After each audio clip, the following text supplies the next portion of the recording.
Hey everyone, this is Soul. This is coffee with Soul, actually. I don't even have my usual cup. This is going to go on YouTube, I hope. And today, just a few minutes ago, talents. And so I haven't looked at this at all, as usual. I'm going to be reacting to this. I got chat up there. People are going to be subbing, and I appreciate that. But we're going to dive into this. I'm going to do my best to understand these to the best of my ability, because we're going to be looking at, I believe, Druid and Death Knight talents. And yeah, so let's freaking go.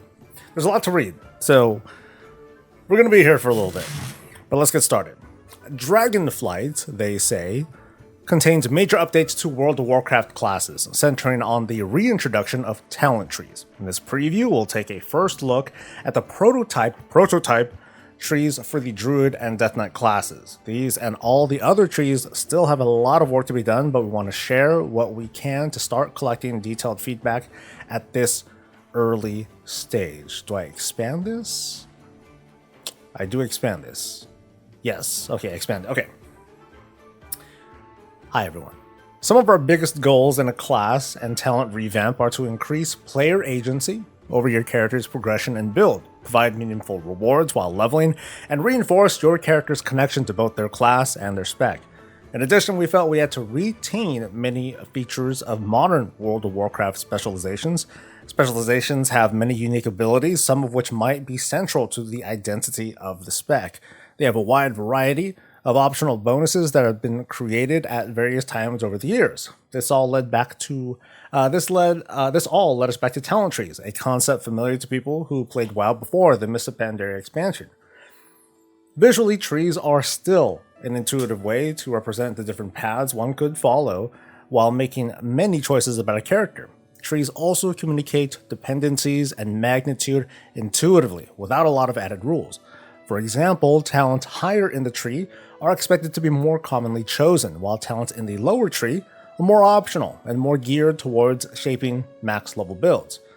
Dragonflight talent trees have some significant differences from previous versions of talent trees in World of Warcraft. First, you not have one tree but two. This is due to the combined importance of class-wide and specialization-specific themes for current WoW characters. Class tree contains a core set of abilities available to all specs in class and has a higher proportion of utility choices.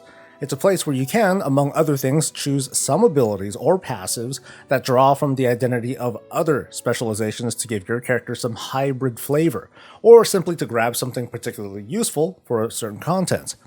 The specialization tree is predominantly focused on bonuses that enhance your power in your main role. Keeping these separate is one way of ensuring that you have some choices in both areas without, for example, feeling compelled to give up all your utility or off-spec buttons in order to maximize main role performance. Wow. Another fundamental change is that much more of your class is represented in the tree, instead of being awarded automatically while leveling up. Other than the starting abilities you obtain before you access the system at level 10, the vast majority of abilities are obtained via the tree. I'm going to repeat that one. Other than the starting abilities you obtain before you access the system at level 10, the vast majority of abilities are obtained via the tree. This gives rise to some of the most important questions and challenges of the new system. Exploring a world where many more things are optional has a lot of advantages, but requires a lot of care. Here are just some answers to questions and answers that we know you might be wondering about, like, some abilities are critical to my rotation. Will that mean I always have to build a certain way? No, they say. The most basic building blocks of your rotation will tend to be either learned from levels 1 through 10, awarded automatically in the class tree, or placed at the top of your spec tree as your first point spent in that tree. In other cases, major abilities that we expect to be a part of most builds will be near the start of a tree or on an easily accessible path so that they don't constrain your other choices. Another question. A certain piece of utility is important in certain content, for example, interrupts in Mythic Plus. Does this limit my choices? Similarly, the more likely something is to be all but required for some players, the more we must place it in the tree within at an appropriate location, one that still leaves the rest of your build choices very open. Does this mean it's possible to make very bad builds? In short, yes, and that has me like super excited. There are limits and guardrails here, such as those abilities that are automatically given. And furthermore, our goal in designing the trees is not to trap players in complicated choices in order to make a functional build. In fact, it's the opposite. It's to set up the trees with intuitive paths that lead you to reasonable builds.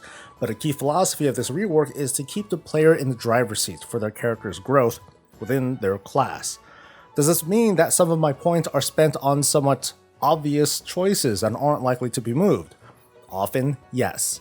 61 points is drastically more than the 7 that players currently have in Shadowlands, and it would probably be a mistake if all 61 points were always heavily in play.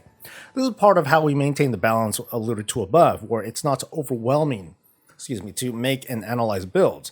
The tree contains a spectrum of more basic abilities all the way to comparatively advanced ones, and one of the advantages of the system is letting you draw that line. Question: doesn't that mean that I will use some of my points to rebuy some things that were baseline in Shadowlands? For all the reasons mentioned above, making a huge swath of abilities open to player decision making requires this. We hear this feedback as primarily a concern about having much less stuff than you had in Shadowlands. After starting with your basic class and spending 61 points in a tree, will you feel pruned? Openly, our goal is that you don't. We'll be watching for feedback on this. Our goal is for a Dragonflight character to feel like it has a similar amount of power and complexity, which can be hard to quantify, as a Shadowlands character. The main difference is you getting to choose which active buttons and passive bonuses make up that toolset, and potentially having combinations that were previously impossible. One other set of questions is around what abilities are still awarded automatically outside of the tree, and there are a few broad categories like abilities learned before level 10, the most basic elements of what starts to make you into your class, like Moonfire or Deathstrike. Buttons whose impact is primarily non-combat and non-power related, like Teleport Moonglade, Path of Frost, or Revive. Oh, that's good. I'd hate to have Battle Res be like burp. That'd be a buster. Anyway, non-stacking group buffs or spells where a group virtually always wants exactly one person with the ability, like Battle Reses and Mark of the Wild. Wait, is that coming back? There are a lot of case-by-case calls to be made around this, but by and large, we are pushing ourselves to leave it to players to explore the trees and how to build out their class from levels 10 to 70. A few nuts and bolts. The experience of using the tree will be more intuitive when you play with the system in-game, but we want to provide some explanation here for those who want to analyze the current draft trees in detail. Please bear in mind these are all subject to change as we continue development.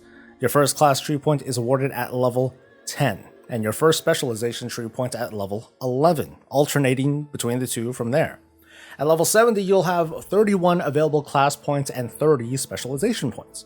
Certain basic abilities in the class tree are given automatically to people of particular specializations. These do not cost any points. Most talents have prerequisites. These will be indicated by arrows in the final UI. If a talent has any arrows leading to it, you must have fully purchased at least one of those previous talents to access it.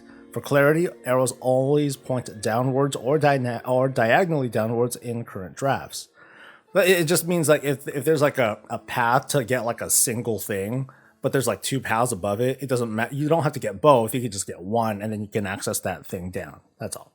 Every tree has certain rows that you can't advance past until you've spent a certain number of talent points, unlike in pre-Mists of Pandaria trees. This is not the case for every row. In the prototype Druid and Death Knight trees, you cannot buy talents in the 5th row and beyond until you've spent 8 points in the tree. And you cannot buy talents in the 8th row and beyond until you've spent 20 points in the tree. So that just kind of prevents you from going, like straight down. You gotta spend some stuff above it. In octagonal choice modes, you may obtain one of the two choices at a time, so it's one of two. The Dragonflight talent update is a great opportunity to let the Druid explore the flexibility inherent to the class. In many ways, the affinity concept from Legion through Shadowlands was anticipating something that we're hoping to re-emphasize here, the ability to choose elements of various shapeshift forms and roles. That idea is now expanded into a class talent tree that has paths relating to every specialization, where deeper investment obtains more of that spec's fundamental buttons. Various utility and crowd control are placed in optional locations off every branch, as well as in a central area that is easy for every specialization to access. Our hope is that every spec can play in a somewhat traditional manner, where it fills out the complete path laid out for it in the core tree, and then picks a choice of miscellaneous utility, or a more customized manner where it reaches deeper into the spec's paths. So baseline. So we'll start off with the baseline Druid ability. These are things that are not clicks. You will not click for the following things, all right? So I'm not going to read every tooltip, obviously. So we get, so baseline. Baseline, all Druids, regardless of spec, are going to get Wrath, Moonfire, Regrowth, Revive, Entangling Roots. They can all change into bear form, bark skin, growl, cat form, prowl, dash, ferocious bite, aquatic form, the other form, the teleport thing, mark of the wild. Okay, increases the target. This is new. It increases the target speed and crit, and reduces their magic damage taken by 3% for 60 minutes. If the target is in your party or raid, all raid and party members will be affected. Skeet. So Mark of the Wild, baseline, 3% more speed and crit, and reduces magic damage taken. Nice. Very, very, very nice. Okay, so you... And baseline. Alright, let's look at the class talents now. Okay, Druid class talents denotes a talent that has a temporary, not yet final name. Okay. So, top of the row here, there's Rake. Okay, so this is gonna be tough because we don't have the clicks, and I'm sure Wowhead is starting to make this shit like right now. So that'll be interesting to play with later, but for now, very early look. So at the top of the row, we have Rake, we have Frenzy Regen, Rejuve, and Starfire. So you're choosing between all of these. But then below that, wow, really is that Bark Skin down there? So second row, okay, improved Bark Skin. Bark Skin duration is increased by 2 to 4 seconds. And then there's Thrash. Wow, Thrash is a talent? Oh, check it. Granted by default when selecting Guardian or Feral or Guardian specialization. So that's like a freebie. So are those? Okay, I'm noticing these now. Okay, so when your spec is a certain thing, and right now we're on balance, I believe. Yeah, we're on balance right now. So some of these things are just going to be like gimmies, which is okay. I get that. That makes sense to me. But as a hybrid, you can choose these abilities, improve this, improve that. If you want Thrash as a balanced druid, yeah, obviously. But that's pretty cool. Yeah, so all of these are default. Now, as soon as we go to the third row, so like right here, this will give access to Rip, Swipe. Damage varies. So these are not default. Although Swipe sucks anyway. Sorry. And then there's an improved Frenzied Regen. Frenzied Regen and Bark Skin increase all healing received by 20%. Makes sense for many builds, but notably Guardian. Remove Corruption is going to be a clickable talent. Although I'm curious what this thing is down here, because that might be something that everyone's gonna want to get. And then Moonkin form is down here too. So in row two, balanced druids are going to get this automatically. So those are the freebies, which you can kind of see here. Like those say ones, denoting like, okay, 1 point is being spent here, but notice that there's no number here, which means that it's a default. Like these are all gimmies. And that's kind of what I'm noticing here when I look at these like selections, all these points. Like there's a point put into all of these just for the sake of understanding what's going on here and showing us the difference between what is given baseline depending on your spec, and what is not. So, okay. Okay, next row. Next row is Maim. So we're here. So we gotta spec that far down to get into Maim. I know dick about Feral, so. And then this one, increased armor and physical damage. Armor and physical damage dealt increased by 246%. So there are definitely things that lean heavily towards your given role or specialization. So like this is kind of the path that takes you down to the very tanky stuff, and on the right side, this is the path that takes you to more resto-y and balancey sorts of things. Increased healing. Yeah, because notice here, like, this one is the increased armor and physical damage, and then this one is the increased, like, magic and Healy throughput. And then finally hibernate over there at the end as a sort of utility.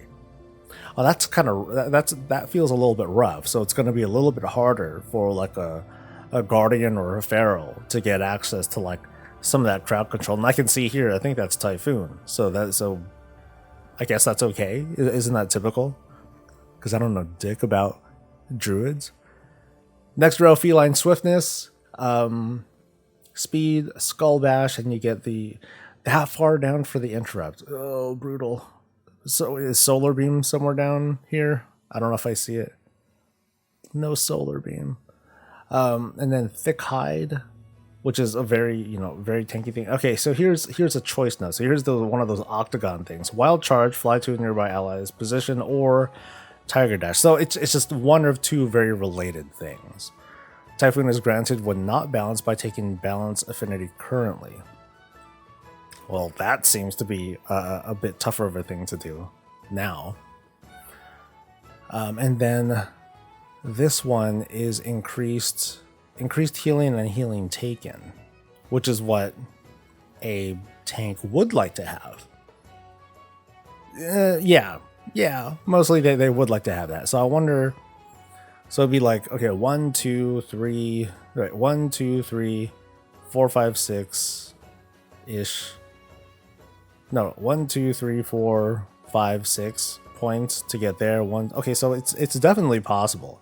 It feels like it will be possible to like delve like into like a little bit more of one thing. You'll be taking talents that you don't really like very much, but then you'll be able to explore that. Too bad the team didn't go as far as making like a tool, but I'm sure, like I said, Wowhead is working on it right now. And then and then here is Cyclone over here, which is going to take some work to get, because they'll have to pick up Cyclone, and I think they may need to put in all 3 points in order to get to that. So that would be the increased healing and magic throughput. Then they get that. And then what's at the end here? Astral Influence. This one right here. Increase the range of all your abilities by something, which is very nice to have. Row 6, yeah, so there's very few things here. So like Typhoon is right there, Sunfire, whatever. Soothe, oh, everyone's gonna want Soothe, because everyone hates the other side.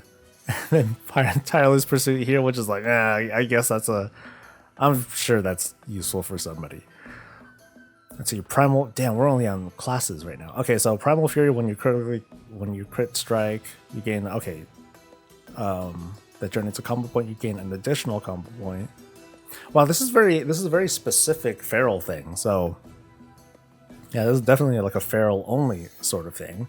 Whereas this is a very guardian thing. When you use Bark Skin or Survival Instincts, you absorb a small amount of damage over 8 seconds. I'm getting jealous, druids.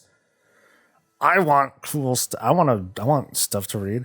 Stampeding Roar is down here, which seems to be very accessible. So whether you're going down the caster path or the melee tank path, you kind of join back up. So this is like the linking point where it's like, hey, you want to come back here and like get some of the goodness? Okay, cool. Whereas if you're going guardian or feral, it's harder for you to break into that, actually, because you'll need to step in here to the right side, kind of early on. What do I think of putting interrupts as part of the tree? It seems like it doesn't seem like a big deal. But that's kind of like a freebie over here. So I don't think that's a huge deal. I think importantly, like for many, it's going to be like, oh, you gotta have it. But there's going to be some of those situations, probably not Mythic Plus, but probably in a raid where you're like, okay, if I don't get this point, I'm able to put it here, and that's dope. I'm not quite sure about the possibilities here because my comprehension of druids isn't that great, for one thing. But the other is, I don't quite get, any of these could change. But I think that's the scenario where taking a point out of something that seems like a no-brainer might not be a no-brainer. It might be a big brain sort of thing, for all I know. Wild Growth is somewhere down here, and then Improved Sunfire is this thing at the end. Sunfire now applies its damage over time effect to all enemies within 8 yards. Damn, that's just 1 point away from just getting Sunfire too. That's pretty damn nice. Let's see, and then row 8, which is here. So we get two of these octagon things here. Depending on how far we're going down. So incapacitating roar, you shift into bear form, or you pick up a stun. Okay. So big incapacitate AoE or a single target stun, which I believe it's still like a 1 minute cooldown. Earth Sign Vigor for 4 seconds after shifting, your health and armor are increased. Fun. Here's a new one. Lykara's Teachings. You gain 1, 2, or 3% of a stat based on your current form. Oh, so 3%. Let's see. Oh, that's a 3-point guy though? Oh, that's expensive, man. Is it really worth 3 points to get, that much verse? I'd say make it a 2-pointer. That would be better.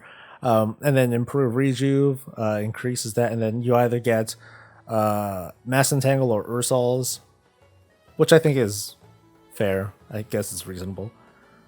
And then down here, okay, there's still some new stuff. Improve Stampeding Roar, cooldown reduced by 60 seconds. Wait, what? I thought the cooldown of Stampeding Roar is a minute anyway. Yeah. I thought that was what's the current cooldown? Because I could have swore it was a minute. Don't tell me it's like, oh, there's no cooldown anymore. Everyone's just like zoom. No, I got it. And renewal is all the way down here. Oh no, I'm sorry. I thought that was battle res for a second. So 1:30, I think. Holy smokes! That's fucked up. That's hella broken. Damn, that means everyone's fast. And then Innervate is all the way down there. So okay, you're getting down there pretty. So one concern that I have here is what is the level requirement here? So okay, so I'll need your help with this. I'll need your guys' help with this. So if I'm starting at level 10 and I get 1 point here, so this is gonna be tough. So at level 10, I get 1 point, but I need 8 points in order to get to like this next thing. But I need to have spent 20 to get down here. So the question that I have is, at what point do I get access to like these bottom tier nodes? So how long, at what level do I get Innervate? The reason why I'm asking this is because when the 10.0 patch drops, we're all going to be still level 60. We're all going to be level 60. Can we access the bottom of the tree right away? And I'm not too sure. I'd have to like math. Is it 44-ish? So it's like, oh gosh. So in order to get these 8 points, I need to have leveled to 10. So 11 is like the first point.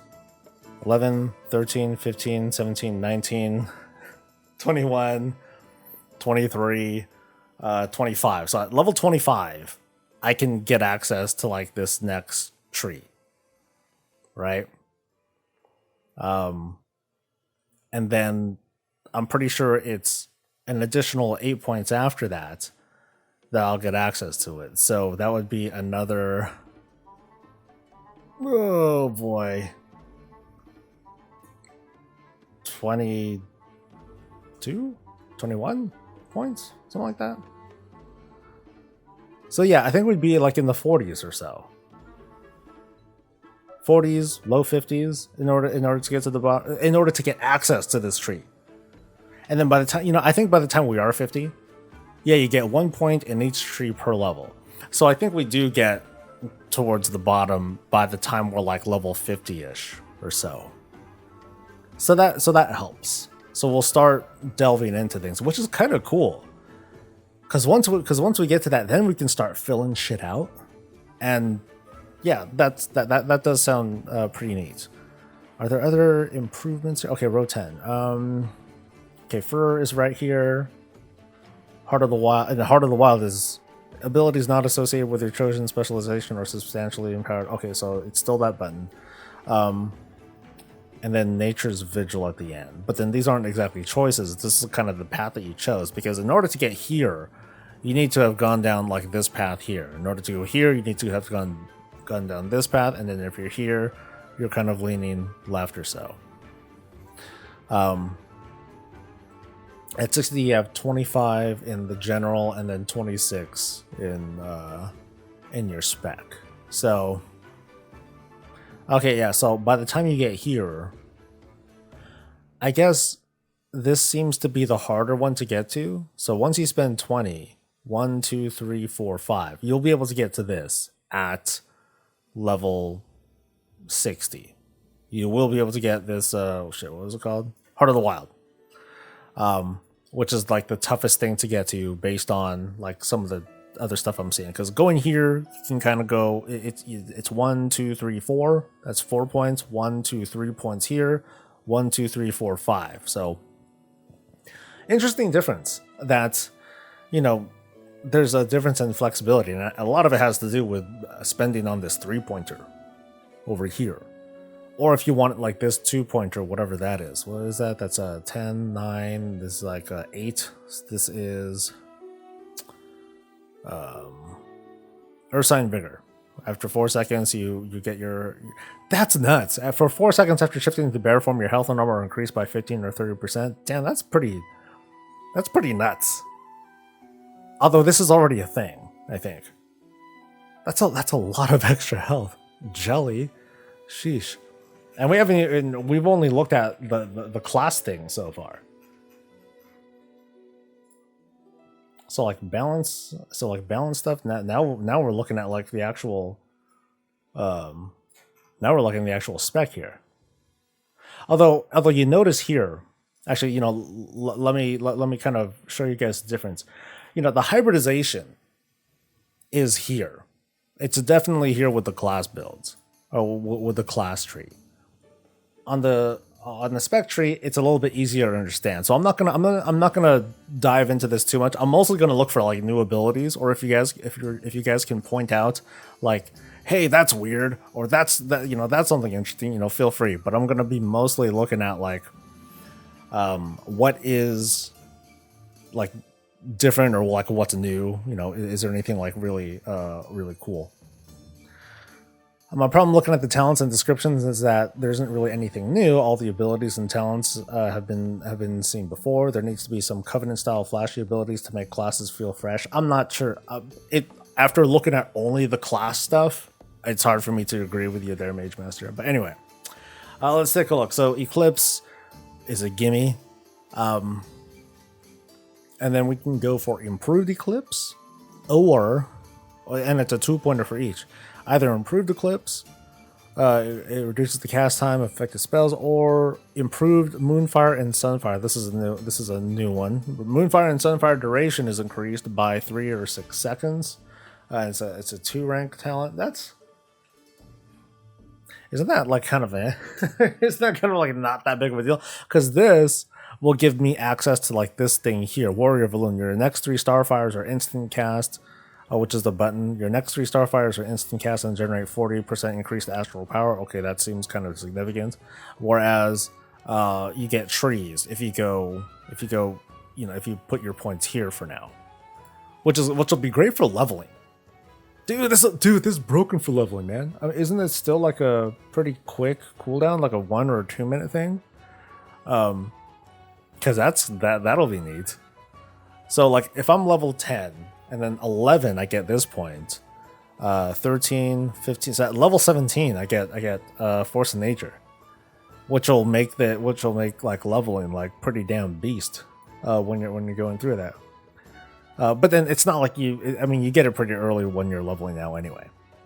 Let's see. I'm at least glad they left that in there. Okay, so fourth row, Starfall is not baseline. You got to spec into it. Then there's Improved Moon Conform, which is probably almost a gimme, and then Celestial Alignment. Both eclipses are maintained. Okay. Looking mostly for new things. Next row is Star Surge. Star Surge further empowers the damage bonus of any active eclipse. Solar Beam is here. So Solar Beam is, at least so far. So Solar Beam, that's like an affinity thing, right? Like if you choose a certain affinity, then you get Solar Beam. But in this case, it looks like only Balance get access to this, unless we look at the other trees and maybe they're there too, because I think there might be some overlap, and we might find that.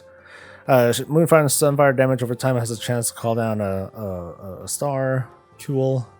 Anything new here? Nothing new in this one. Improve Starfall. Starfall better, and then same thing down there. Stellar Drift, Starfall better. Starfall better. Starfall, Starfall, Starfall. Okay. That makes sense to me.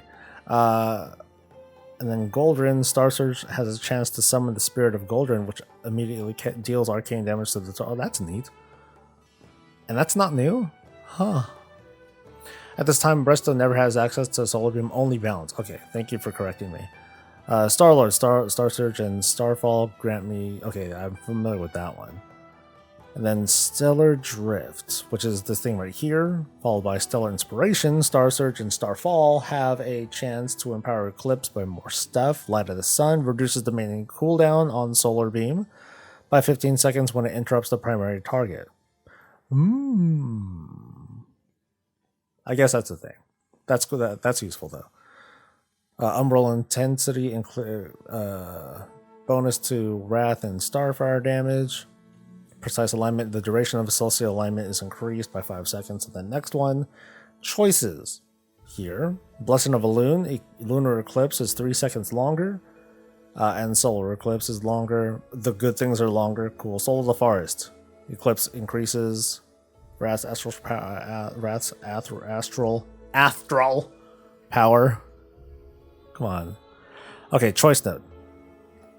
Twin Moons, Moonfire deals increased damage and also hits another nearby enemy. Okay. Burns Stellar Flare, burns the target for damage. Where the hell's Convoke? I'm looking for Convoke here. Solstice, during the first 6 seconds of every eclipse, shooting stars fall way more often. Okay. And then how weird. There's like nothing down here. And then 9. Onet's Clear Vision. Star Surge has a chance to make Starfall free. Starfall has a 40% chance to make Star Surge free. Must be nice. Time Worn Dreambinder. Star Surge and Starfall reduce the cost of them by 10% and increase their damage by... Okay, cool. Umbral Infusion. While in Eclipse, the cost of Star Surge and Starfall is also reduced. Okay, so choice note, I either get Incarn, an improved Moonkin thing that does crazy shit, or Convoke. There you go. Get Nuts. That's the gimme. But it's either that or Incarn. So you're either getting that burst, or you're getting like that long, that nice long sustain for a little bit. Actually, 30 seconds is not a little bit. That's kind of a lot of a bit. Circle of Life and Death. Your damage over time deal. Isn't that a Torghast thing? and then this one. I don't know what the fuck that means. Celestial Alignment now blasts all targets between you and the selected area for damage. Oh, that's kind of neat. Primordial Arcanic Pulsar. Every 400 astral power spent Grant, I don't know what the actual duration on that is. And then finally, there is Big Moon. No. Half Moon. Fury of Elune calls down a beam of goodness. Improved Incarnation and Convoke. Shifting out of Incarnation before it expires ends the effect and refunds the portion of its cooldown. Convoke has an increased chance to use an exceptional spell or ability. That's kind of neat. So it's both of those things depending on the choice that you make here. So it's just like better. They get Adaptive Swarm. Oh, that's dope. That's dope. Let's see. But it doesn't split between two targets. That's kind of neat though. Ha ha ha. Okay. And Balance of All Things, entering Eclipse increases your crit strike chance by stuff. And then Orbit Breaker, every 30th shooting star calls down a full moon upon its target. Very nice. It's kind of cool that they'll be able to have like 2 Covenant abilities at once. You're sacrificing, which is cool, but that's pretty neat. And then there's 3 more specs. Fucking Druids. 3 more specs, guys. Okay, this I'm not gonna do a great job of even, I can't even begin to understand Feral. So I'm just going to kind of skim, and I'll let chat point things out in case there's like anything like OMG, what is that? Top is Tiger's Fury freebie. More energy, which is nice. Omen, I'm familiar with that. Does anyone really understand Feral? That's a great question, but I gotta be fair. Improved Tiger's Fury, better, so Fury, better Fury, but it doesn't go down any further than that. Shred is right here. Oh, and a choice node, like right away. Predator, the cooldown on Tiger's Fury resets, or Ferocious Bite deals more damage and increases the duration of your dot. Down here is improved Prowl. While stealth, Shred deals more damage and has double the chance to critically strike when stealth rake will. Well, that hurts. And this is followed, and along with this, Shred and Swipe deal 20% increased damage against bleeding targets. 2 rank talent. Okay. Then Sudden Ambush, finishing moves have more choices, more chance to make your next rake or shred deal damage. A button. Go Berserk, giving finishing moves a 200% chance. Okay, Taste for Blood. More damage. And then what's the center thing here? Moment of Clarity. Moment of Clarity now triggers 50% more often. So it doubles the current chance. Can accumulate and increases your not too much. I'm not distant on Feral, folks. It's just I'm reading like brand new stuff here to me, and it's hard to understand. So I do apologize to the Feral fans who are out there. There's some of y'all. Your finishing moves have a 20% chance per combo point to make your next thing free, which is important. Rake causes an infected wound, which is CCable, or Survival Instincts, which is fantastic. Okay, Jungle Stalker is right there. Yeah, I feel bad because it's not connecting with me. I'm not seeing like, okay, oh dude, this one build, OMG, this will be awesome. Cat Eye Curio. I'm mostly looking for like the NNFs, because I know like those don't even have complete names yet. And I'm like, is there anything new? Which is kind of scary, because it's like, okay, are they going to get new stuff? Feral Frenzy, Blood Talons. Oh, whoa, they get Adaptive Swarm too. Oh shit. Okay, so row 9, here's Adaptive Swarm. That's pretty dope. So are they just gonna get like a thing? That's kind of, and they get Convoke. Oh, get fucked. That's pretty sweet. That's pretty sweet. See, the thing with Adaptive Swarm, To me, it's like low-key awesome because it increases dot damage, which is a lot of what Feral does. So having that is like very cool, and you get Convoke on top of it. Yeah, you get a Convoke on top of that if you want, or you choose End card. An improved cat form that just gets nasty every 30 seconds, or you take Convoke. But Convoke just feels dope. Soul of the Forest, your finishing moves grant energy. Well, that makes that feel really boring by comparison. Or here you get Draft of Deep Focus. When they are active on a single target, their effects are increased 40%. Oh, that seems so painful. 40% that, plus, Convoke to build your stacks and stuff. Adaptive Swarm to enhance the hots. That sounds, or the dots, that sounds pretty nuts. Rip damage has 4% chance to make your next ferocious bite free and deal the maximum damage. I mean, I think that sounds cool, but it doesn't sound as neat as like some of the synergy that we're seeing here. Okay, here's something that might be new. Improved Incarnation and Convoke. Shifting out. Okay, so it's the same thing. Shifting out of Incarnation before it expires lets you get a chance to do it again. And then Circle of Life and Death. So this is like one overlap. At least one overlap that I can detect, that I can tell. All right, and then we got something that I'll go with Guardian last, because that at least I have some comprehension over that. Let's look at the rest of the stuff real quick though. All right, Resto. Nature's Cure. They get their cleanses for free. Fun. Combines with Remove Corruption if known. Okay, cool. Let's see. Life Bloom is something that you learn. Oh, no. This is Life Bloom. My bad. So Nature's Cure baseline. Okay, thank you.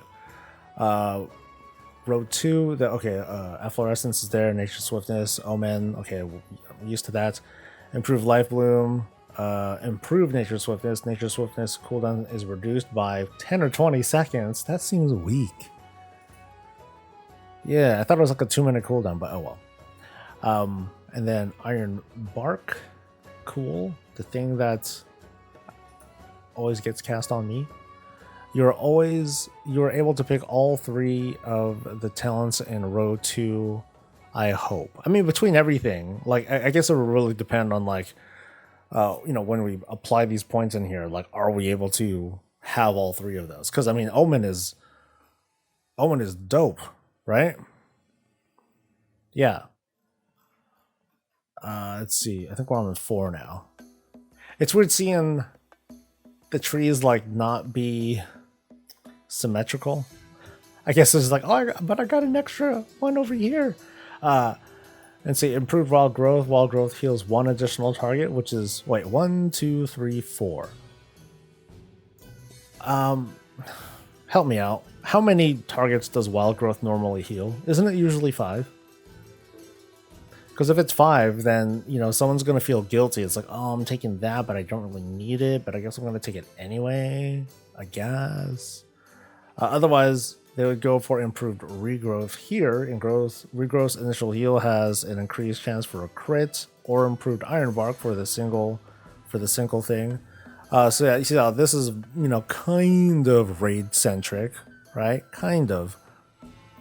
But then if you're going down this path, then you'll also get unstoppable growth. Wild growth's healing falls off less over time, and then you'll get trank, and you'll get trank if you're going down this side here. But then anyone will be able to get trank, and no one is not gonna pick up trank.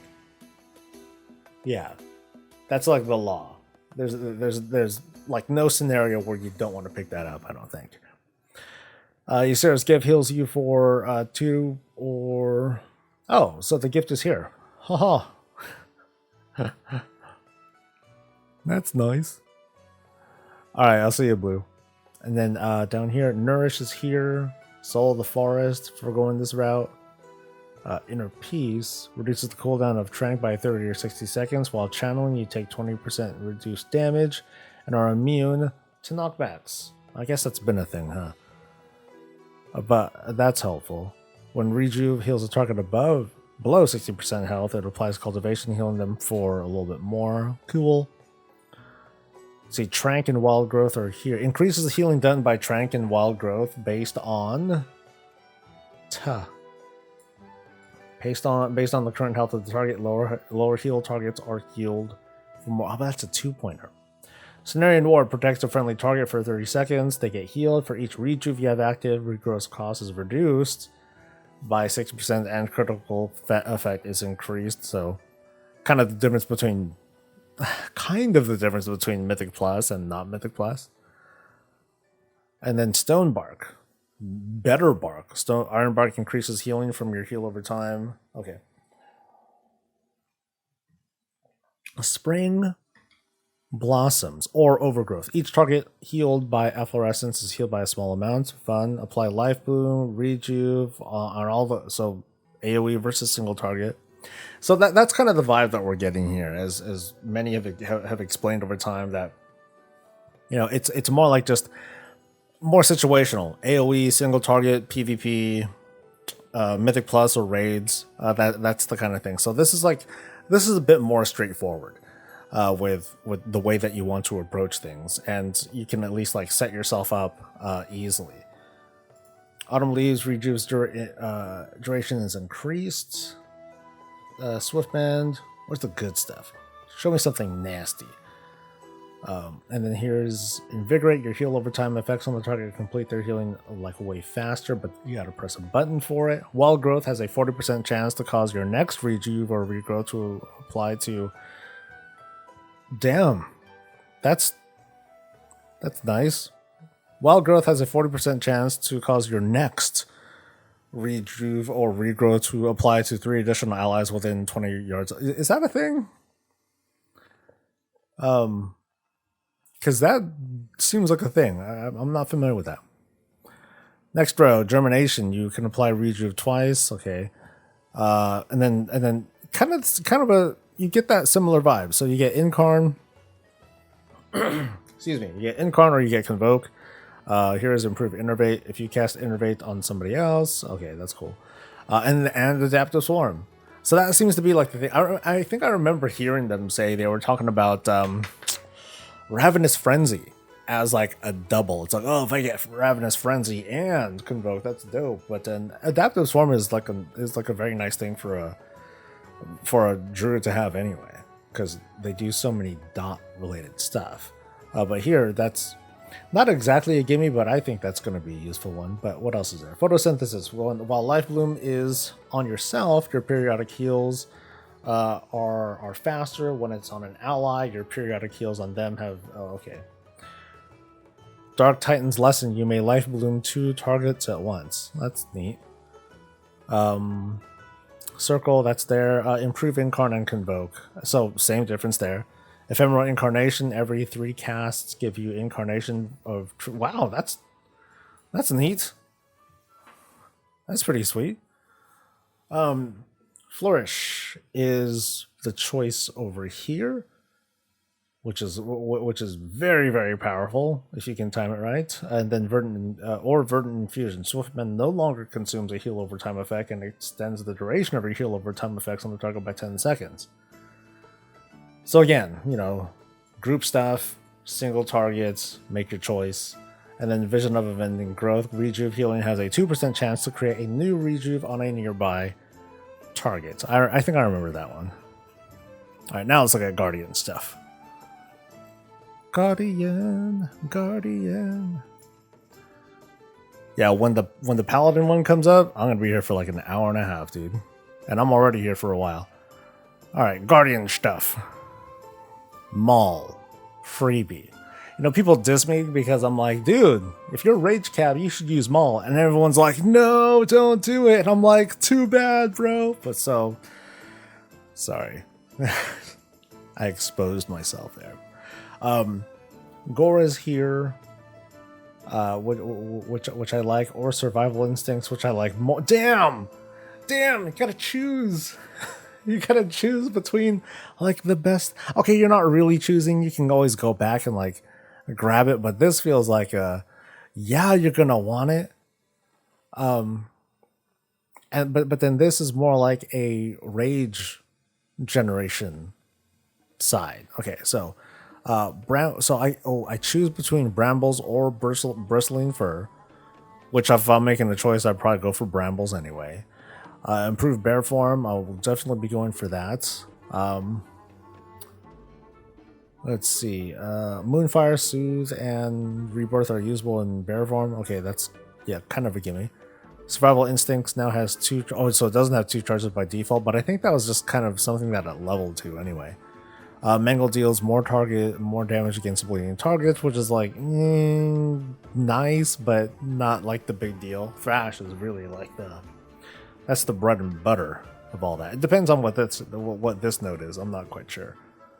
Innate Resolve, Regrowth, and Frenzied Regen Healing are increased by 12% on yourself. Infected Wounds reduces speed. Yeah, this I never noticed very much. The speed reduction. I mean, I could see it for like PvP, but otherwise not really. Berserk is towards the top, which is nice. And then Urzok's Endurance increased the duration of Bark Skin and Iron Fur by 1 second. That's kind of a gimme too. And then Gory Fur, that's what I need this thing for.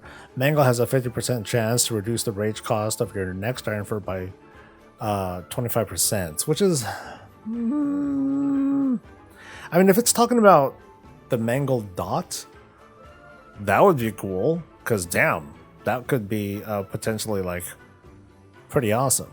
Because it'd be easy enough to maintain Mangle on like multiple targets. If I'm talking about the right ability, I hope I am. Next row. Paw Strike Outlook. Thrash has a 10 to 20% chance to trigger an additional Thrash. Hell yeah. Wait, I think that's a thing already, isn't it? I believe that's a thing. Moonfire reduces damage dealt to you by 2 to 4%, which is also nice. Auto attacks have a 20% chance to empower your next Maul, stacking up twice. Empowered Maul deals 40% increased damage and reduces the target's damage to you by 15. Oh, well, that's kind of okay. That's kind of nice now. And then Layered Mane. Ironfur has a 5 or 10% chance to grant 2 applications. I don't think I would want that one. It's nice, but I know that I like spam it kind of regularly. And for me, it's more like, for me, it's not so much I want to stack it really high, but I just want to maintain it. So I don't think I'd want to be, yeah, I don't really spam it anyway. Next row. Earth Warding, which is dope. And then what's the one above that? The Thrash thing. Oh, dude. Yeah, I like that. Twin Moonfire. Moonfire deals 20% increased damage and also hits another enemy, which is cute. Galactic Guardian, which is, I like it, but I don't sometimes too. I don't like it because it has like it kind of has this internal cooldown, and I can't just apply it all the time. Vulnerable Flesh. Fresh. Maul has a additional chance to crit, which is Vicious Cycle. Mangle increases the damage of your next Maul, and Maul increase. Lots of Maul stuff. What's with the Maul things? Maybe I am right. Maybe I am. Maybe we should be mauling so much more. And then Reinforced Fur. Iron Fur increases armor by an additional 4%. Bark Skin reduces damage by an additional thing. Yeah, I feel like I'm going to be like spread all over the place with this right here. I mean, it's either going for damage, pure damage reduction on this side versus like kind of bubbly things that happen on this side between like multiple thrashes. So yeah, it's kind of like an AoE versus single target damage too. Berserk Persistence. Go Berserk for 15 seconds, reducing the cooldown of your Frenzied Regen by 100%, and combines with other Berserk abilities, granting all known Berserk effects when active. Wait, that's nuts. So you get another Berserk? Am I seeing that right? Reducing the cooldown of Frenzy. Combines with other Berserk abilities, granting all known Berserk effects while active. Sheesh. That sounds nuts. I wonder if I'm reading that right. And then Fury of Nature. So I'm like here right now. I'm at this now. Fury of Nature, while in bear form, you deal 10-20% increased arcane damage to rank talent. Front of the pack increases your movement speed. You just get more movement speed. Oh, that's nice. Stampeding Roar's radius and duration are increased by 15 and 30%, which is nice. And then Berserk Unchecked Aggression. Go Berserk for 15 seconds, increasing haste by 15% and reducing the rage cost of Okay, so I'm guessing that Berserk, it's all linked to one button. It just upgrades your Berserk. I think. I don't think that's correct, actually. So if I look at this here, where is it? Berserk was somewhere here. Oh no, Berserk Raven. Okay, you know what? I read this totally wrong. I thought this was like Berserk itself. Okay, so if I combine this, and this, if I get all three of these, then it's just nasty. Or you're just talking about, okay, so this one is the actual ability. Ugh, I want to try this out. I'd really like to try this out. Okay. Let's see, Guardian Row 8. So we are here now. So 2 choices. Dream Mercenaries, when you take non-periodic damage, you have a chance equal to your crit strike. To cause your next regrowth to be instant, free, and castable in all forms. Cannot occur more than once in every 20 seconds. Ursock's Fury, Maul, and Thrash grants you... They get their legendary. Oh! Jizz in my pants. Damn. That's brutal.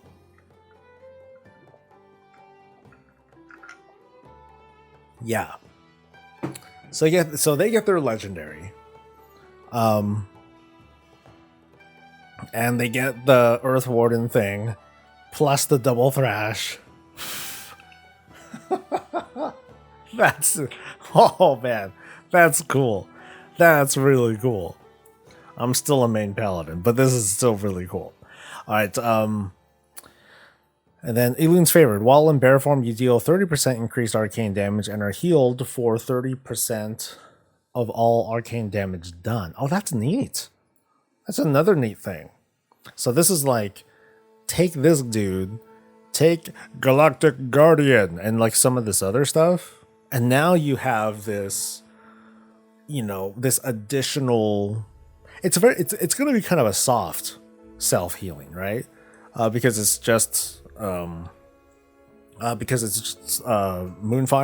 But then when you get those Moonfire procs, then at least it's going to be like a decent heal. Like it's just going to be a decent passive heal. Or if there's just like hella targets, like pew, pew, pew, pew, you know, just like fucking get them all. Well, shit, where's Convoked in all this, dude? Okay, okay, Circle of Life and Death is here. No, this is Circle of Life and Death. Okay. Okay, so your damage over time effects, deal their damage, and okay, that's we're familiar with. And then here is choice stuff. Guardian of Balloon. Mangle increases the duration of your next Iron Fur, or the healing of your next Frenzied regen by 20. Each time you spend 200 rage, you and nearby allies, you heal nearby allies for 3% of your maximum health. Ah, so that's like, depending on how fast you are, that's like 12 seconds? Some shit like that. I guess it depends if you're maintaining it at the time and if you take other talents that increase your rage and all that. Because this right here, if I can find a way to like just make my rage, you know, generate rage like stupid fast, then I would rely on this and I'll just be constantly like healing everybody. And that would sound like, it sounds ridiculous and stupid. Such a bad idea, but I'm like, that's the whole thing with these talent things. It's like, I want to make this shit work anyway.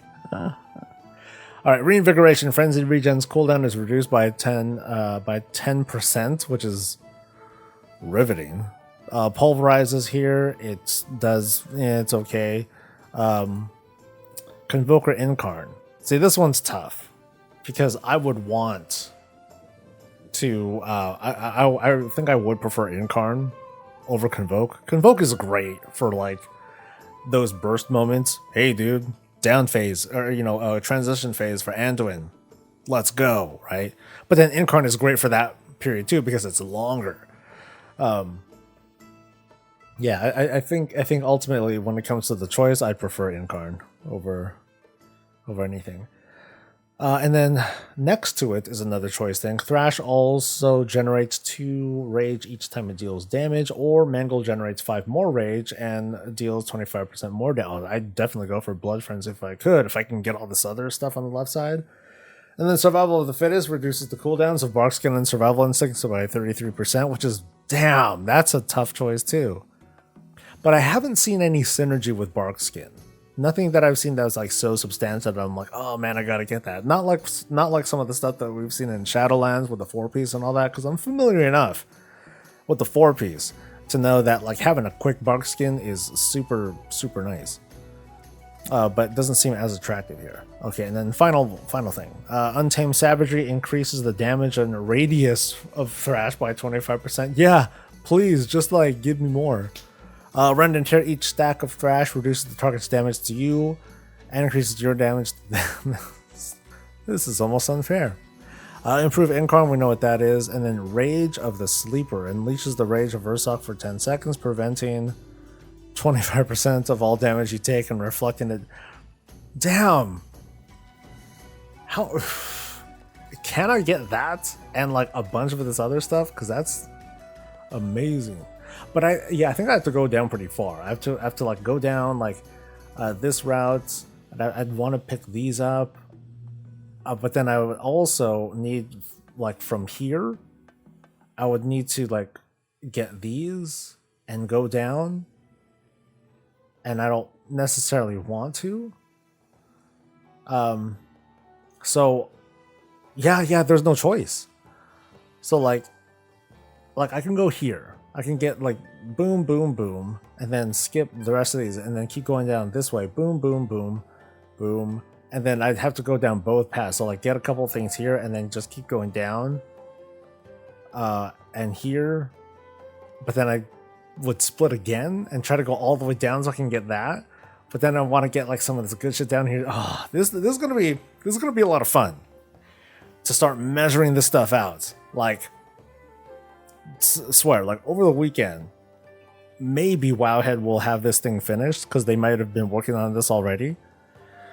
And then we'll like be able to like totally play with it. It'll be so much fun. All right, so Death Knight stuff. Woo-woo. As we move toward Death Knight talents, we're exploring ways for the Death Knight to express themselves based on their class talent choices. Each branch of the class tree is thematically tied to a specialization, and the further you invest down a path, the more you unlock talents that may have been previously unavailable to your spec, such as Empower Rune Weapon, Wool of the Necropolis, and Soul Reaper. Our goal is to create new and exciting options for you to explore and play around with, allowing for a rich and engaging core tree that you can customize based on your own goals. Get ready. Where is it? Here we go. Okay, so baseline stuff first. Baseline.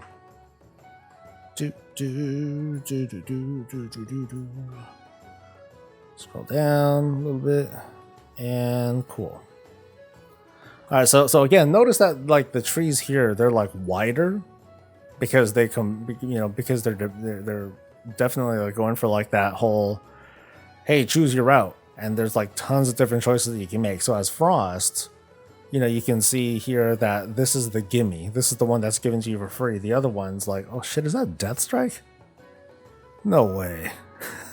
That's crazy. But anyway, let's talk about the baseline Death Knight abilities first. All maximum level Death Knights will have access to these abilities. They are learned through leveling and do not require you to spend talent points to have them. So you get Death Coil, Death Grip, Rune Foraging, Dark Command, Death Gate, On a Pale Horse, Path of Frost, Death and Decay, Rune Strike.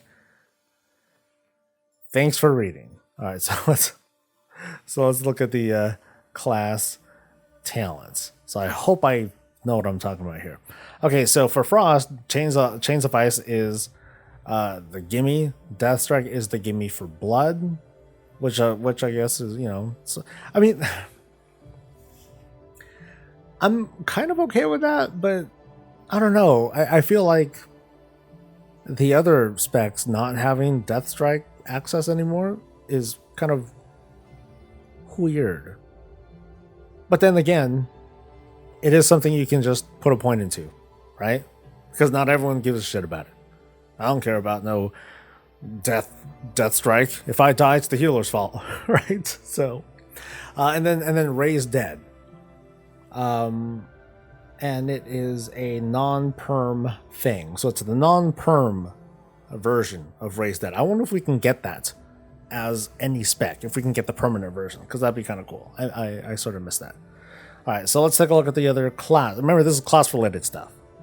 Ones that any spec can spec into if they really try to. So they get Mind Freeze. Yeah, Mind Freeze is here, which is that's the interrupt, right? Yeah, Mind Freeze, AMS, Improved Death and Decay, which is like, you know, this tree already feels kind of like unattractive to me, because unless I really want to like throw in the extra damage, because the utility that you get from some of this stuff is just amazing. Icebound Fortitude is a talent selection. Blood Scent is right here, which is like, but then Blood Scent leads to... I'm sorry, I'm skipping ahead. So Blood Scent leads to Permafrost. Your auto attack grants you an Absorb Shield. And Death Pact. Okay, so very tanky things. Okay, so...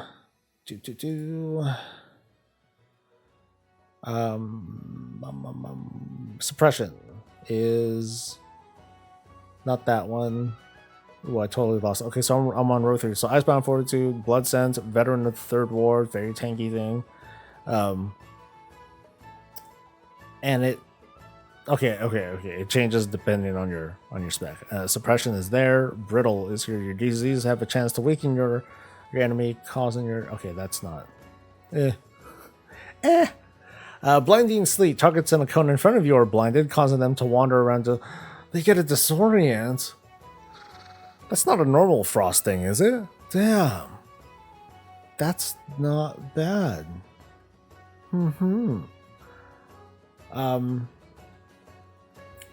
While Blinding Sleep ends, enemies are slowed by 50% for 6 seconds. Permafrost is here. Auto attack. Okay, these we looked at. Wraithwalk is here. Sacrificial Pact is here. So you pretty well, in order to get this, see, this is the weird one, because you have to get this point to do it, right? You have to get this in order for this to even work. Because if you don't have a ghoul, you get fucked, right? And then Unholy Ground gain 5% haste. What to do? Okay, so here we have Merciless Strikes, which has a very, very interesting icon over there. AMZ, awesome. Might of Thessarian, also awesome. And increases strength chance.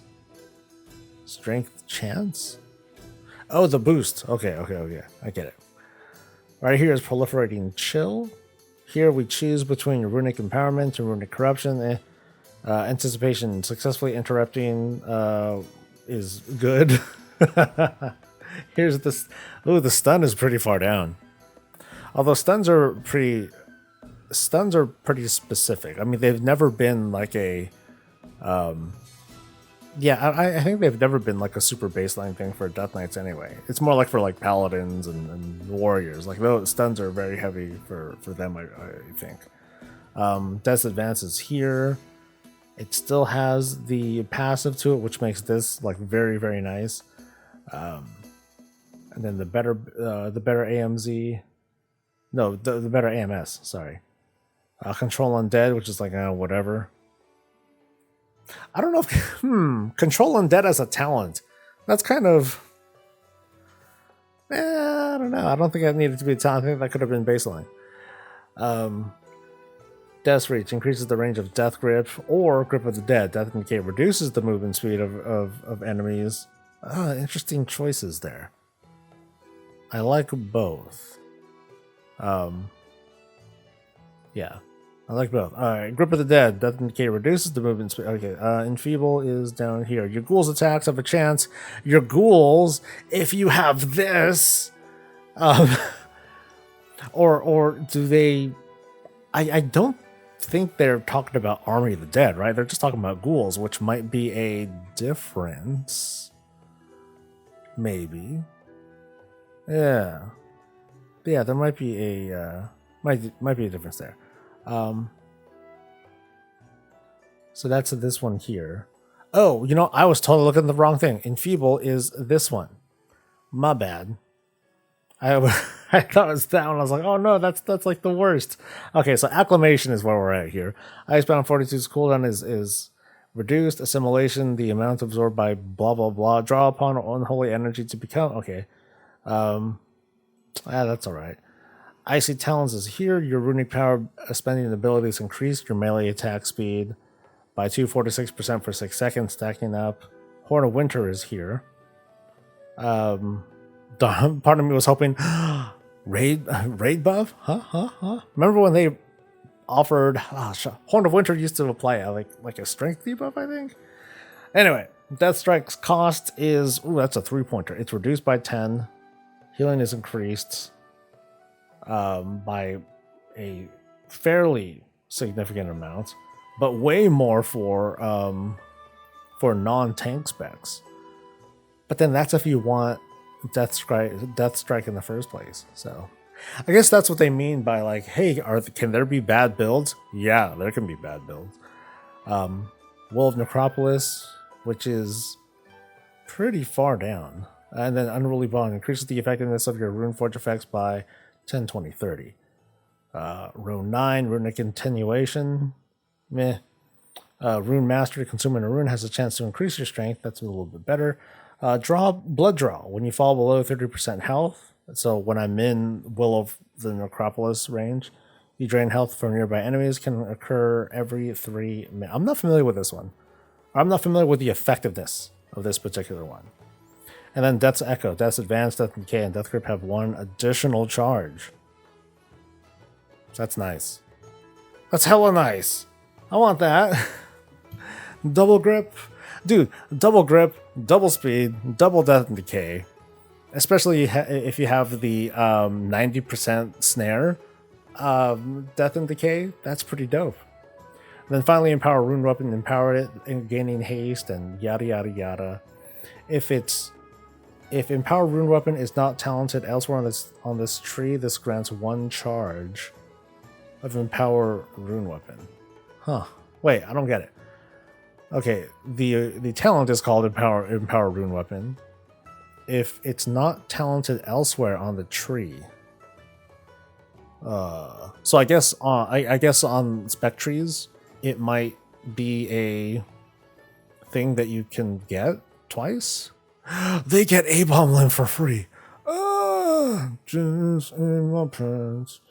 Okay, so they get A-Bomb Limb, and then Soul Reaper's there. But who cares? Fucking A-Bomb. Who cares? Nothing that matters. Thank you for some of you folks who've been subbing. Appreciate it. Damn, that's amazing. They're gonna get A-Bomb Limb for free. Okay, if Paladins don't get Divine Toll, aka Fan of Shields, I will flip my shit. I'll be so upset over that. Frost I know the least, so I apologize if I sound like an idiot for a little bit. Okay, Frost Strike. We all know what that is. Obliterate is a choice along with and Howling Blast, which is, I think that was kind of a typical thing, right? You got either or, and then you kind of go from there. But then these are early, so it's like easy. It's like easy to get one. Killing Machine is here, makes sense. Rhyme, Obliterate has a 40% chance to cause your next thing. Okay, yeah, that one I'm familiar with. And then down here, Unleashed Frenzy. Frost Strike increases your strength by a okay amount. Runic Command is here. Improved Frost Strike increases Frost Strike damage by a pretty significant amount. Remorseless Winter, which is always awesome. Which will probably be a gimme for most folks. Improved Obliterate, which is cool. Pillar of Frost is all the way down here. And at least it's in the middle. So like most folks will be, most folks will be picking that up anyway. And then Improved Rhyme increases Howling Blast damage done by, so AoE right here, single target over here. Pretty cut and dry so far. So over on 6, 1, 2, 3, 4, 5. Okay, so 6. 2 choices.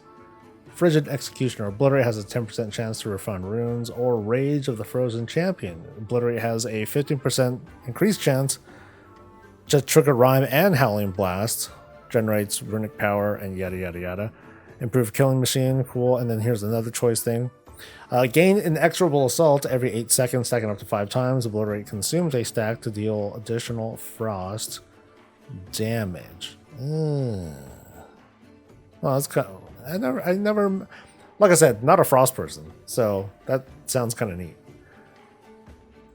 Here's another choice note. Avalanche. Casting Howling Blast with Rhyme active causes jagged icicles to fall on enemies nearby your target.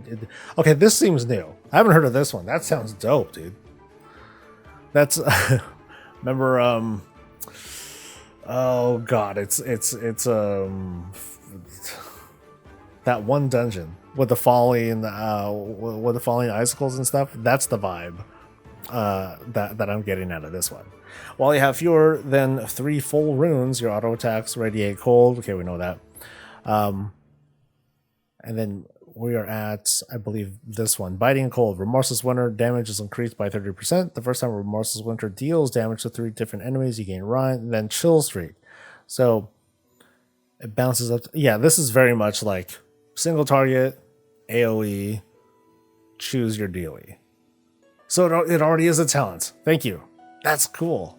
I've never seen it. I think I've never seen the damage. So I don't know if it just doesn't show up on other people's clients. So all right, next one. Murderous Efficiency. Consuming the Killing Machine effect has a 50% chance to, okay, that's nice. Might of the Frozen Wastes. Wielding a 2-hander. Ooh, okay, wait, so a 2-hander. A 2-handed specific talent. That seems weird to me. A 2-handed specific talent. Okay, well, we might have to come back to this like a little bit later. Actually, wait, I'm not looking at the right thing anyway. 1, 2, 3, 4, 5, 6, 7. Okay, so this one. Looking at this one. Oh, okay. Yeah, I thought it was this one. Way off. That would have like messed things up. So the fact that it's here, not so bad. Although, for it to not have a... Yeah. It's weird that there's a specific one. Because otherwise, without this... Does this make 2-hander like preferred? But I guess I'll have to wait till I read the rest, I guess. When Pillar of Frost expires, your strength is increased. This effect lasts 2 seconds longer. Pillar of Frost summons a Frost Whelp. Fun. Gathering Storm. Each rune spent increases the duration. Empower Rune Weapon. Gains an additional charge. Okay, so that, I guess that is what that means. Okay. And then Piercing Chill. Enemies suffer 5% increased damage from Chill Streak or Enduring Chill. Its bounce range is increased, and each time it bounces, it has a 20% chance to increase the maximum number by 1%, which is nice. I'm still kind of weirded out by the 2-hander thing. Anyway, row 8. Glacial Advance. Summon glacial spikes from the ground that advance forward, dealing frost damage and applying razor ice to enemies near the eruption point. Fun. Consuming Killing Machine grants 1% crit strike chance for 6 seconds. And it's a... Oh, shit. Fucked up. That's frost still. Okay, here we go. And it's a 2 rank. Remorseless Winter deals 3 to 6% increased damage to enemies it hits. Also a 2 rank, and Frost Scythe, which is cool. And again, it's very AoE. 9th row. Froststrike crit strikes have a 5% chance to do Killing Machine. Frostworm, which is, I guess everyone's gonna get. Alright. It's kind of feels like a gimme, right? And then Invigorating Freeze. Frost Fever crit strikes increase the chance to grant runic power. Then finally, 2 choices. Obliteration. While Pillar of Frost is active, Froststrike and Howling Blast always grant the thing your Froststrike or Froststrike Obliterate and Frost Scythe crit strikes reduce the remaining cooldown. Holy shit. Fucking reduce cooldown. Damn. And it freezes all enemy hits, and then Breath. So, can we go all the way down here and get this? Yeah, I think I can, because if I go minimal points and I sacrifice everything, and like I would need to go like down here and here and here and here and here, and then go there, and then get this, and then just go minimally one here, and then go get this too. Something like that. No, there's no calculator yet. I'm almost certain that Wowhead is making one like right now though. What's the site? This is Blizzard's preview site thing, so it's that right there. Okay. We're almost done, guys. We're actually no we're not. We gotta do Unholy. Heyo. Okay. Death Knights. There we go. Unholy. Let's go. Alright. Unholy Death Knights, which I have slightly more comprehension over. And thankfully Menard's here, so he knows his shit too. Alright. Festering Strike, freebie, sure. Scourge Strike, improve raise dead, it's permanent, cool, easy. And then, you'll want to pick that up too, because it's kind of important. Oh, actually, no. It should be a freebie, right? Yeah, so this is a freebie. That's a thing you get for free. And then, of course, you'll get, like, the perm thing. Too bad, though. Too bad there was no raise undead thing on the other side. Or there's no perm undead that everyone can have, but I guess no biggie. So starting with row 3, your auto attacks have a chance to make your next death coil do a thing. Okay, cool. Outbreak, deal shadow damage to the target. Okay, so that's cool. I usually prefer that one. Actually, I like both. What am I talking about? Because I like just throwing death coils and shit. Alright, replenishing runes. When Festering Wound pops, it generates an additional 3 runic power. Nice. Improved Festering Strike. Festering Strike damage is increased by a bit, which is okay for single target, I guess. Infectious Wound. Festering Strike has a 20% increased chance of applying 1 to 3 wounds on this side, and then epic. So kind of like the earlier trees, AoE on the right side, single target on the left, mostly. Because Epidemic is just boss, right? That thing's huge. Next row. Improved Scourge Strike. Scourge Strike damage increased by 10 or 20%. Harbinger of Doom. Sudden Doom triggers 50% more often. Dark Transformation, which everyone's going to go for. So that's why it kind of brings it all, kind of where it brings us all back together again. Most folks are going to want to pick this up because I imagine it's just good regardless of which discipline you go to in the spec. And then Deadly Coil reduces the runic power cost of Death Coil. Well, that's unusual. Here I am talking about how this is the single target side, but now you have this reduced runic power cost of Death Coil by 5 to 10%. Which might mean maybe people will stop going here. Maybe. Depends on what else is here. and then they'll start like dabbling in the middle or so. Let's find out. Rank 6, I believe we are right here. Clawing Shadows, it replaces Scourge Strike. Okay, I remember that one. It's a ranged thing, which is nice. Death Decay has a 10% chance to apply Festering Wound. That's cute. And then here, choices: Unholy Pact, to give you like the Flame Beam, or Defile, which is what we had, right? Y'all already had that.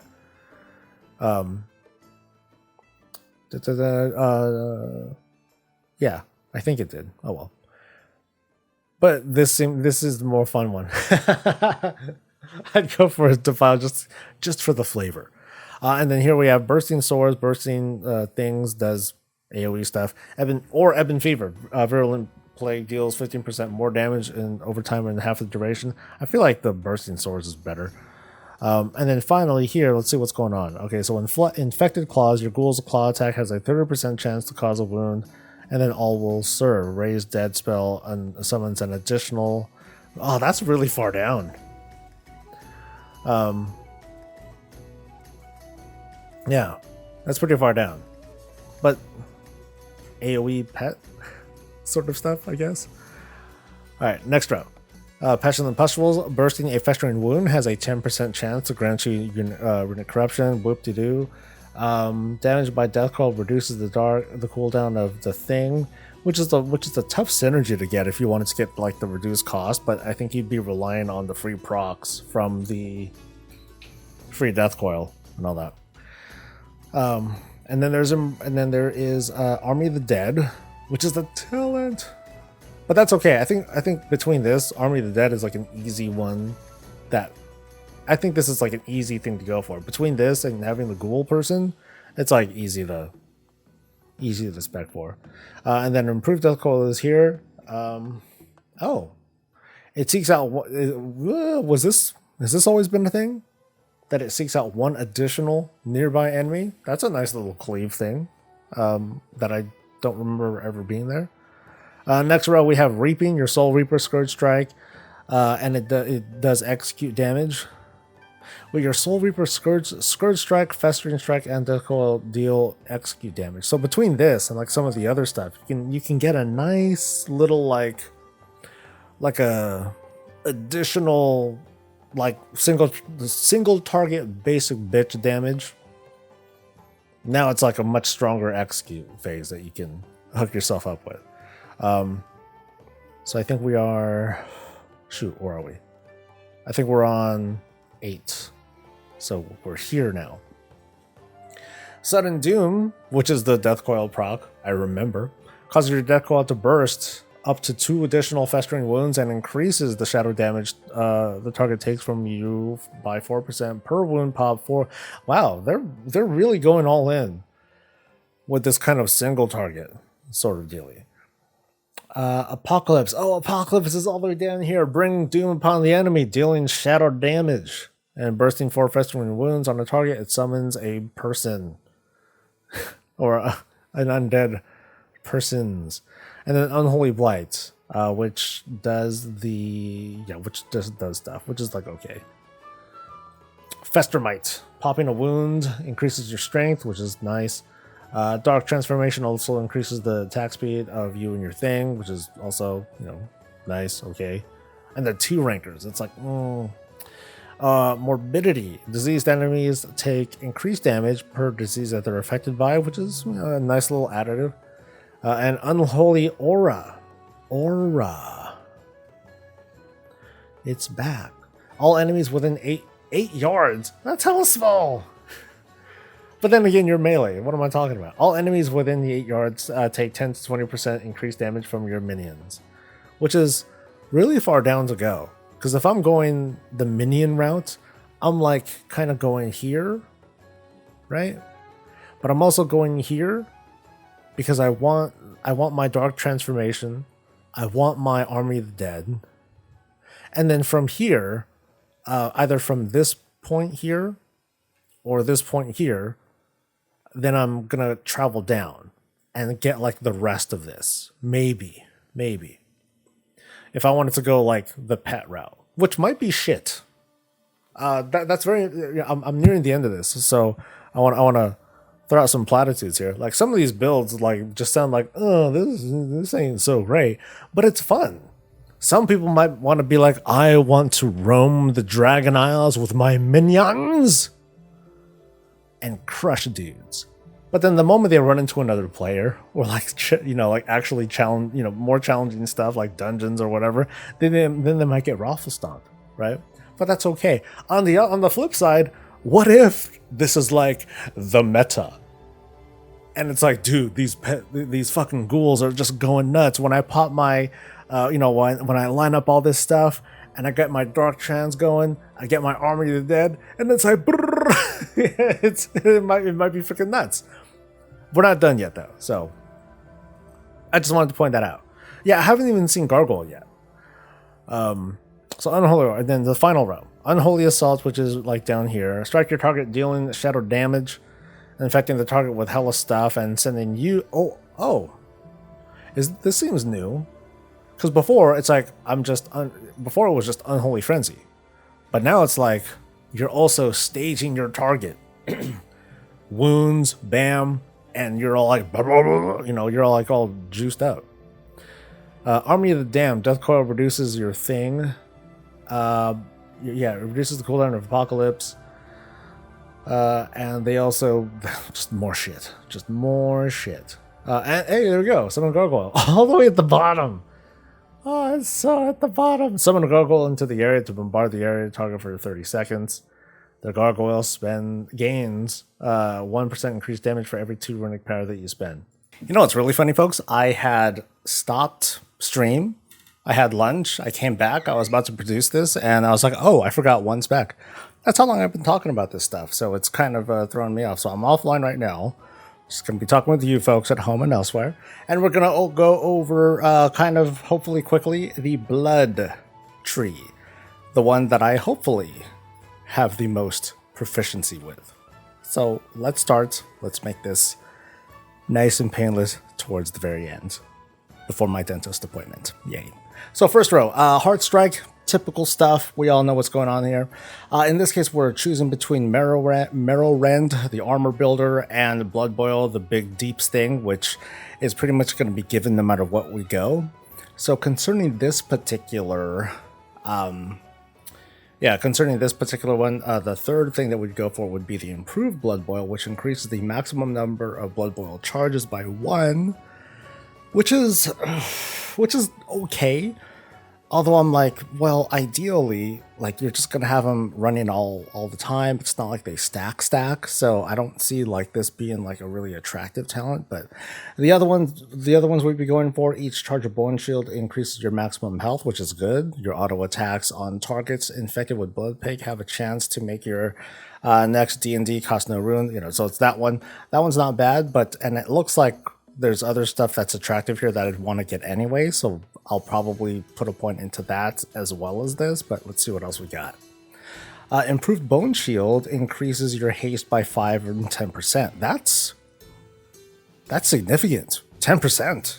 Yeah, that's nothing to joke about, because it's pretty much up all the time for the most part. And also Heart Strike damage is increased by whatever amounts. It's okay. Blood Fortification, if we go for this route, stamina is increased by... Okay, so we'll definitely be going for this one as well. So we're very much going to be like living on the top of this tree, and we're not really going to diverge until like a little bit later for the most part, I think. And then Rune Tap, which is also very important too. So apart from this improved Blood Boil, everything feels... mandatory isn't the word that I want to say, but let's go with mandatory, okay? Fifth row, which is right here. Consume Blood Tap and consume the essence of a thing to generate a rune, which is alright. Reinforced Bones increases armor gain from Bone Shield by 10%, which is... it's alright.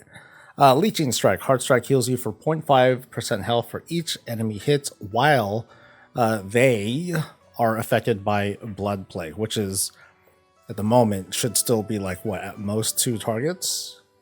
strike a target and one other nearby enemy. So if there's a thing that lets me cleave or cleave a little bit more, then that's going to be very helpful. So Vampiric Blood, which is duh, of course I'm going to get that. When Crimson Scourge activates, you gain 3 to 6% haste for 6 seconds. 2 red. Okay, lots of haste. Excuse me. Which makes me think maybe I won't spec too much into haste as a Death Knight because I'm going to get so much of it passively. Death Caress, reach out with limbs. It deals. Oh, so this has more juice to it. So this should still cost a rune, but you apply the dot thing as if you did a blood boil, but you also generate bone shield charges. So I think that's a buff from what it was before, if I'm not mistaken. I have no stream to rely on this time. So next row. I believe we are here now. Blood Drinker. So we get 2 choices. Drain health from the target over 3 seconds. You can move, parry, dodge, and use defensive abilities while channeling this ability, which I don't like very much. But there's also Consumption. Strikes all enemies, which does damage, and it heals you for that damage. But I don't like that much. I was fond of it during, I believe, Battle for Azeroth, when it felt like it had more teeth to it, if I recall correctly. In Shadowlands, it didn't feel like a great choice, and here, not so much either. I'm curious to see what this talent below is, to see if it's like really like worth considering. Excuse me. Let's see, Mark of Blood, which is kind of okay, and also but also Tombstone. Consume up to 5 bone shield charges. For each charge consumed, you gain 6 runic power and absorb damage equal to 6% of your max health, which is kind of a nice emergency sort of dealie. And here's another choice node, Voracious. Death Strike healing is increased by 20% and grants you Leech for 8 seconds. That's kind of my more tempting one for like those oh snap sorts of moments. And then Bloodworms, which is kind of a more passive version. Not really passive version, but it's kind of the same thing. Kind of a weird mix of choices, but I'd probably go for Voracious. I feel like I'd be able to rely on that a little bit more. Whereas with Bloodworms, it's a little bit more passive, but if I'm in trouble, then I'm probably going to have to pop some cooldowns for it. And then finally, there's Relish in Blood. While Crimson Scourge is active, your next D&D heals you for a small amount of health per bone shield charge, and you immediately gain 10 runic power. So I feel like my choices are going to be kind of limited to these 2 lanes here. It just really depends on what these 2 talents on the outside here are. Let's just skip and look at those. Ossuary, when you have at least 5 bone shield charges, the cost of Death Strike is reduced by 5 runic power, and your maximum runic power is increased by 10. It's okay. And then Heartbreaker. Heartstrike generates more runic power per target hit, which is also okay. How about these 2? Improved Vampiric Blood increases all healing and absorbs by 5 to 10%, and duration, so that one feels pretty cool. Although these are 2 pointers. And then Hemostasis. Each enemy hit by Blood Boil increases the damage and healing done by your next Death Strike by something, stacking up to 5 times. So that's pretty strong, actually. So that kind of lines up for like a really powerful self-heal, which means your healers need to trust your butt, so that way, they know, okay, I'm going to heal them, I'm not going to heal them, and that sort of thing. The fact that it's 4 or 8%, which is, it's not bad. It caps at only 5, and you'll be able to get, like 1 or 2 off if you happen to be holding it, and then you'll be able to get like a decent heal, but maybe I'm talking this up a little bit too much. This is probably the more reliable choice to go for, but let's go down some more. Rapid Decomp, your Blood Plague and Death and Decay deal more damage. You get more healing, not bad. Dancing Rune Weapon is all the way down here, but given the path that you take in order to get here, this is kind of an easy gimme. Whereas if you happen to be wandering around this lane or this lane here, it's kind of hard to go back. You need to have invested into here. But pretty much any Death Knight worth their salt is going to pick up Vampiric Blood, so they're inevitably going to be here, and that's just nothing but helpful. And then Gorfreen's Grasp is over here, which depending on the fight, tons of utility with that ability. Second to the last row, Shattering Bone. When Bone Shield is consumed, it shatters, dealing damage to nearby enemies. The damage is tripled to enemies affected by death and decay, although we don't know the values, but I'm not counting on it being much. It's just going to be a little bit of extra damage. So if that matters, great. And then right below it is Bone Storm. So kind of I guess towards the bottom we get to like more throughput related stuff. Let's keep going though. Heart Rend. Heart Strike has a chance to reduce the runic power of your next Death Strike by 10 and deal an additional bit of damage, based on your missing health, which is, it's alright. Crimson Rune Weapon, which I believe is, I think that's a legendary, is it not? Dancing Rune Weapon generates 5 Bone Shield charges whenever a charge of Bone Shield is consumed. The cooldown of Dancing Rune Weapon is reduced by 5. Yeah, I think it is. Enemies hit by Gorfian's Grasp, which you must take here, which is kind of odd because you might go for Dancing Rune Weapon, but not Tightening Grasp because you want, I believe that's the cheat death thing, the kind of cheat death thing that you get. But anyway, enemies hit by it will take increased damage from you for 15 seconds. Additionally, it reduces the cooldown of Gorfians by 30 seconds, which will be nice. So yeah, you go here, you might as well go down that route. And finally, Red Thirst reduces the cooldown on Vampiric Blood per 10 runic power spent. It reduces the cooldown by seconds. Okay, so every time you spend runic power, it's going to reduce that. Okay, so that's pretty good. And then Bone Storm damage. We know what that is. Everlasting Bond. You get another Dancing Rune Weapon. I believe that's also a legendary. Also, each rune spent increases its duration by 0.5 seconds. Actually, I think this is a set bonus. Purgatory, that's the cheat death. Fun. And Unquenchable Thirst. While Vampiric Blood is active, store a portion of your Death Strike healing. When Vampiric Blood expires, you splatter and I haven't heard of this one. While Vampiric Blood is active, store a portion of your Death Strike healing. While Vampiric Blood expires, splatter nearby enemies, dealing 100% of restored healing as shadow damage. So, this is a very interesting looking thing. It has kind of a vengeance vibe. So if you take a ton of damage, you slam a bunch of death strikes, you get that back while your Vampiric Blood is going. So this is like an oh snap moment, but also when that oh snap moment is over and everything's okay, once the duration of Vampiric Blood is over, blow, you deal some decent damage, I hope. Not bad. I think it's important to point out that when they made these statements here, they were talking about how they're designing these trees in such a way to make people not feel bad, because it's like, oh man, I'm seeing these things that aren't baseline and now they're like choices, and now I feel bad because now I'm wasting a point so I can have this interrupt, so I can have this cleanse, so I can have this button that I'm used to having. But it's also important to point out too that based on what I'm seeing here, you're seeing very few of the, my ability has 2 or 3% more this and that. Some of them are there.